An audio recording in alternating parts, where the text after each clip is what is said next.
ប្រញាប់ឡើងស្វែងរកព្រះអង្គម្ចាស់ឲ្យឃើញទ្រង់ប្រកាសជានៅមានសុវត្ថិភាពនៅឡើយទេត្រូវតែស្វែងរកទៅតាមខ្សែទឹកស្ទឹងនេះព្រះអង្គម្ចាស់ព្រះអង្គម្ចាស់ព្រះអង្គម្ចាស់ព្រះអង្គម្ចាស់យួនហ្វាងឯងត្រូវនាំអ្នកមួយចំនួនទៅឯច្រាំងខាងកើតចំណែកឯខ្ញុំនឹងធ្វើដំណើរទៅមើលខាងមុខទៀតឈប់សិនពួកឯងមានស្អប់ឬទេវាគឺជាសញ្ញាសម្ងាត់របស់ព្រះអង្គម្ចាស់សំឡេងនេះចេញពីទីនោះតោះទៅ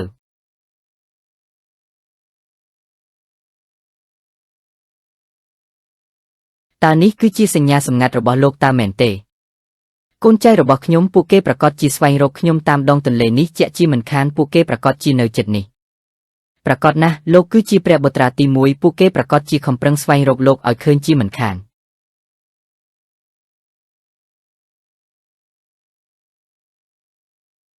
សើយទៅតើលោកខ្លាចខ្ញុំដាក់ថ្នាំបំពុលលោកមែនឬទេ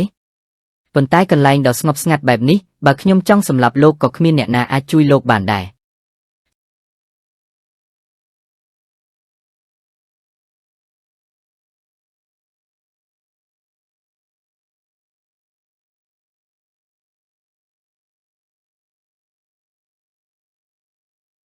សំឡេងគោះថ្ម3ដងឈប់3ដង្ហើមគោះ2ដងឈប់2ដង្ហើមគោះម្ដងឈប់1ដង្ហើមបន្ទាប់មកបញ្ច្រាស់ឡើងវិញតើនេះគឺជាការផ្ដល់ជាសញ្ញាសម្ងាត់របស់ទាហានលោកតាមែនទេត្រូវហើយទោះបីជានាងស្ដាប់យល់ពីសារសម្ងាត់របស់ពួកយើងក៏ដោយតែក៏វាគ្មានផលសម្រាប់នាងដែរព្រោះសារសម្ងាត់នេះគឺតែងតែផ្លាស់ប្ដូររៀងរាល់កន្លះខែម្ដងមិនអីទេនៅពេលដែលលោកផ្លាស់ប្ដូរសារសម្ងាត់លោកគ្រាន់តែប្រាប់ខ្ញុំទៅបានហើយប្រកាសណាស់មែនក៏អីខ្ញុំហ៊ាននិយាយប្រកាសជាហ៊ានធ្វើតើនាងជឿទេទីទៅមើលថាខ្ញុំជឿអត់នាងបាននិយាយថានាងចង់សងគុណដល់ខ្ញុំហើយឥឡូវនេះខ្ញុំបានគិតឃើញហើយថានាងត្រូវសងគុណដោយរបៀបណានេះលោកប្រញាប់ឲ្យខ្ញុំសងគុណឥឡូវនឹងមែនមុននេះនាងបាននិយាយហើយថានាងនឹងសងគុណដល់ខ្ញុំឥឡូវនេះនាងចង់ក្រឡាសម្ដីមែនខ្ញុំគឺជាហ្វូយីស៊ីវរ៉សម្ដីដែលខ្ញុំបាននិយាយគឺខ្ញុំតែងតែគោរពជានិច្ចប្រសិនបើខ្ញុំមិនគោរពពាក្យសម្ដីនោះទេលោកអាចសម្លាប់ខ្ញុំបានកុំបារម្ភអីខ្ញុំជឿជាក់ថានាងមិនលំបាកនោះទេគឺវាងាយស្រួលខ្លាំងណាស់សម្រាប់នាងបើតាមអ្វីដែលលោកនិយាយគឺហាក់ដូចជាលោកមានផែនការយូរណាស់រួចមកហើយមិនអីទេបើសិនជាលោកចង់ឲ្យខ្ញុំសងគុណពេលណាអាចប្រាប់ខ្ញុំបាន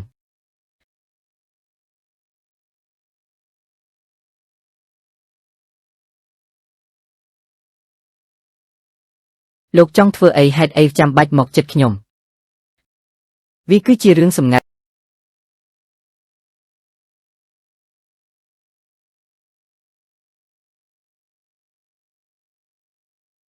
អូខ្ញុំពិតជាល្ងីមែនគ្មានអ្នកផ្សេងនៅទីនេះទេដូច្នេះមិនចាំបាច់ខ្សឹបប្រាប់នាងនោះទេ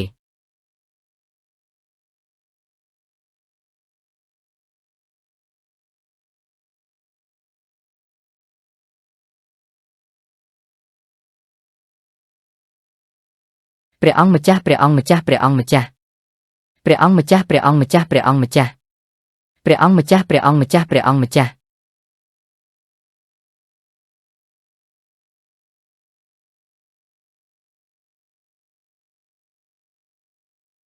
ពួកគេបានមកដល់ហើយ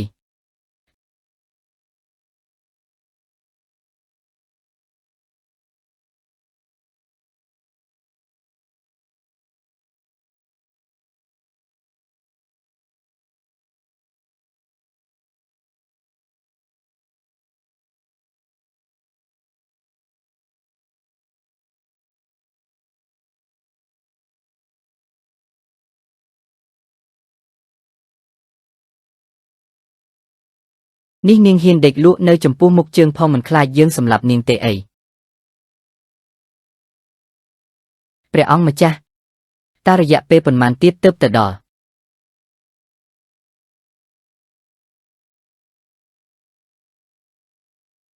ព្រះអង្គម្ចាស់ឥឡូវនេះយើងជិតចូលដល់ក្នុងក្រុងហើយក្រាបទូលបន្តិចទៀតនឹងដល់រាជដំណាក់ហើយឯងឆាប់ប្រាប់គូយូនិងអ្នកទាំងអស់គ្នាទៅកុំអាលទាន់ប្រញាប់ចូលក្នុងក្រុងអីធ្វើដំណើរជុំវិញក្រុងពីរបីជុំសិនទៅក្រាបទូល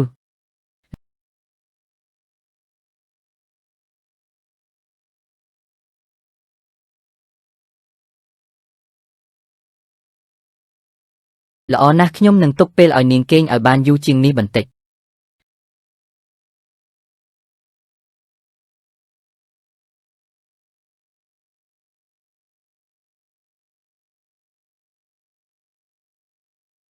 តើខ្ញុំដេកលក់ដោយរបៀបណា ហ្វុងស៊ុយគឺហេតុអ្វីបានជាលោកជួយសង្គ្រោះអាវ៉ាងក្រែងគ្រប់គ្នាគេតែងតែនិយាយថាលោកគឺជាមនុស្សគ្មានធម៌មេត្តាហេតុអ្វីបានជាលោកហ៊ានប្រថុយជីវិតខ្លួនឯងយ៉ាងនេះព្រោះតែជួយសង្គ្រោះក្មេងម្នាក់តើលោកគឺជាមនុស្សល្អឬក៏មនុស្សអាក្រក់ខ្ញុំពិតជាឆ្ងល់ខ្លាំងណាស់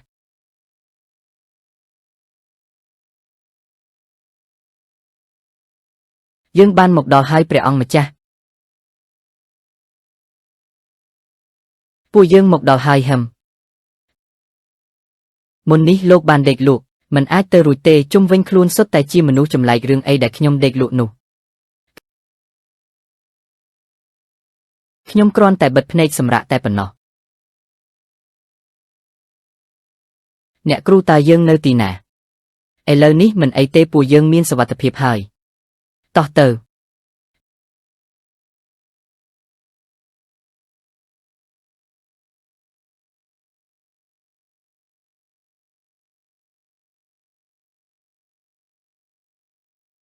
តើនាងមានអារម្មណ៍ថានៅជាមួយខ្ញុំមានសុវត្ថិភាពមែនទេ